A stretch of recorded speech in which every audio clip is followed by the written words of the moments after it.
पुढच्या बातमीकडे वळूयात। नाशिकच्या विंचूरमध्ये भुजबळांच्या भाषणाच्या वेळेला शेजारच्या मंदिरामध्ये हनुमान चालीसा सुरू होती, त्यामुळे त्यांनी आवाज कमी करण्याची विनंती केली। दरम्यान या प्रकारावरून संजय राऊतांनी भुजबळांसह नवनीत राणांना सुद्धा घेरलेलं आहे। अमरावतीमधल्या हनुमान चालीसवाल्या बाईंनी भुजबळ फार्मवर हनुमान चालीसा वाचली पाहिजे असा टोला राऊतांनी लगावलाय।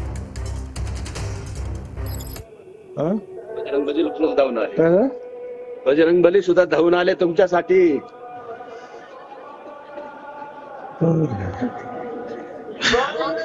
बजरंगबलीची आरती चालू आहे। होय, आरती नाही, दररोज लागते। थोडा शक्य जरा आवाज जरा कमी केला तर बरं होईल। सरपंच थोडा वेळ आवाज कमी करा। थोडा पोलिसांना माझं सांगणं आहे, एक 10 मिनिटं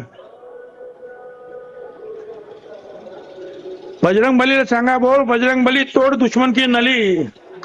जरा आवाज जरा कमी करा। मी सुद्धा बजरंगबलीचा भक्त आहे बाबा।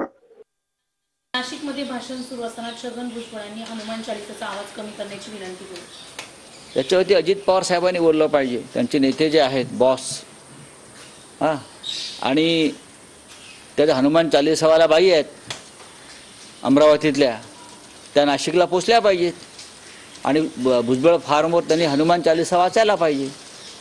आहे का आता तुमची हिंमत? कारण भुजबळ तुमच्या पक्षाशी संबंधित आहेत।